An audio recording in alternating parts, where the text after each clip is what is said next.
তুমি প্রোফাইল পিকচারে যাকে দেখো সে আমি নই।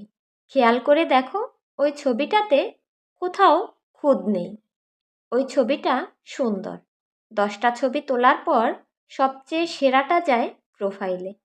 ওখানে চোখের নিচে অর্ধ ডজন ভাঁজ নেই, 1.5 ইঞ্চি জুড়ে থাকা ডার্ক সার্কেল নেই, কিংবা মুখের এখানে ওখানে জুড়ে থাকা ব্রণের দাগও নেই।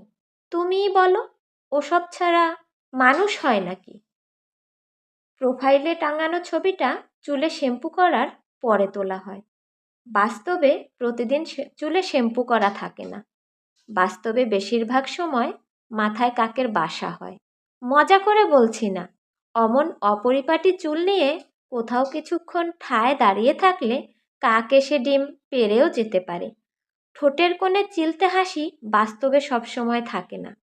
বাস্তবে তো কপালে বিরক্তির ভাঁজ থাকে, চোখে মুখে বিষণ্ণতার ছাপ থাকে, ঠোঁটে ফাটা দাগ থাকে, হাতে পায়ে রুক্ষতার ছাট থাকে, গায়ে ঘামে ভেজা কাপড় থাকে, গর্তে ঢুকে যাওয়া চোখে নানান কাজের ছাপ থাকে।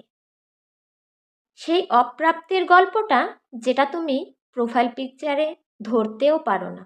বিশ্বাস করো, প্রোফাইলের হাসি খুশি মানুষটাকে বাস্তবে দেখলে তুমি ভয়ও পেয়ে যেতে পারো।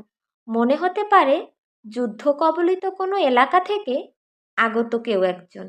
মনে হতে পারে দুর্ভিক্ষ কবলিত কোনো এলাকায় জীবন যুদ্ধের মুখোমুখি দাঁড়ানো কেউ একজন। মনে হতে পারে যাকে তুমি দেখেছ সে এ নয়, অন্য কেউ। প্রোফাইল পিকচার এমন এক মিথ্যে কথা যা আমরা সবাই বলি। কেন বলি? নিজের জন্য বলি। জীবনের জাতাকলে পিষ্ট হওয়া প্রত্যেকটা মানুষ একটু সময়ের জন্য হলেও নিজেকে সুখী সুন্দর দেখতে চায়। সুখী সুন্দর মুখ দেখতে সবারই ভালো লাগে। মনোবিজ্ঞানীরা বলেন, সুন্দর জামা পরে থাকলে মানুষের আত্মবিশ্বাস বাড়ে, মন ভালো থাকে। আমরা সবাই নিজেদের মন ভালো রাখতে চাই, মিথ্যে করে হলেও চাই। নির্দিষ্ট কাউকে ঠকানোর উদ্দেশ্য না থাকলে এ চাওয়াতে আমি দোষ দেখি না। তুমি যেন আবার ওই ছবিটা দেখেই আমাকে বিচার করো না। ওই ছবিতে আমাকে যতটা সুন্দর দেখায়, বাস্তবে আমি তার ধারে কাছেও নই।